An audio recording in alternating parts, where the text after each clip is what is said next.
Elia dan janda di Sarfat. 1 Raja-Raja 17.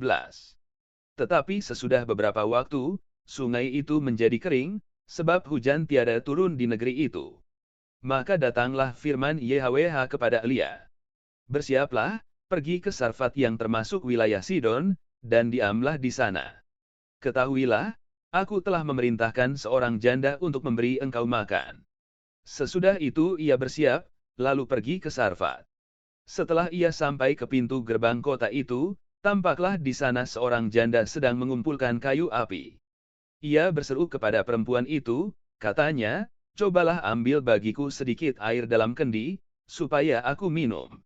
Ketika perempuan itu pergi mengambilnya, ia berseru lagi, cobalah ambil juga bagiku sepotong roti. Perempuan itu menjawab, demi YHWH, Tuhanmu, yang hidup, sesungguhnya tidak ada roti padaku sedikit pun, kecuali segenggam tepung dalam tempayan dan sedikit minyak dalam buli-buli. Dan sekarang aku sedang mengumpulkan 2-3 potong kayu api, kemudian aku mau pulang dan mengolahnya bagiku dan bagi anakku, dan setelah kami memakannya, maka kami akan mati.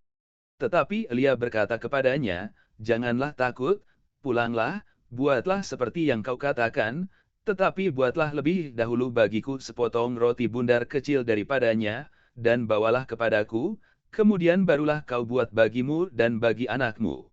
Sebab beginilah firman YHWH, Tuhan Israel, tepung dalam tempayan itu tidak akan habis, dan minyak dalam buli-buli itu pun tidak akan berkurang sampai pada waktu YHWH memberi hujan ke atas muka bumi. Lalu pergilah perempuan itu dan berbuat seperti yang dikatakan Elia, maka perempuan itu dan dia, serta anak perempuan itu mendapat makan beberapa waktu lamanya. Tepung dalam tempayan itu tidak habis, dan minyak dalam buli-buli itu tidak berkurang, seperti firman YHWH yang diucapkannya dengan perantaraan Elia. Sesudah itu anak dari perempuan pemilik rumah itu jatuh sakit, dan sakitnya itu sangat keras sampai tidak ada nafasnya lagi. Kata perempuan itu kepada Elia, apakah maksudmu datang kemari, ya abdi Tuhan? Singgahkah engkau kepadaku untuk mengingatkan kesalahanku dan untuk menyebabkan anakku mati? Kata Elia kepadanya, berikanlah anakmu itu kepadaku. Elia mengambilnya dari pangkuan perempuan itu dan membawanya naik ke kamarnya di atas, dan membaringkan anak itu di tempat tidurnya. Sesudah itu ia berseru kepada YHWH, katanya, ya YHWH, Tuhanku. Apakah engkau menimpakan kemalangan ini atas janda ini juga, yang menerima aku sebagai penumpang, dengan membunuh anaknya? Lalu ia mengunjurkan badannya di atas anak itu 3 kali, dan berseru kepada YHWH, katanya, ya YHWH, Tuhanku. Pulangkanlah kiranya nyawa anak ini ke dalam tubuhnya. YHWH mendengarkan permintaan Elia itu, dan nyawa anak itu pulang ke dalam tubuhnya, sehingga ia hidup kembali.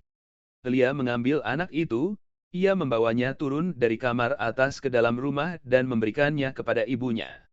Kata Elia, ini anakmu, ia sudah hidup. Kemudian kata perempuan itu kepada Elia, sekarang aku tahu, bahwa engkau abdi Tuhan dan firman YHWH yang kau ucapkan itu adalah benar.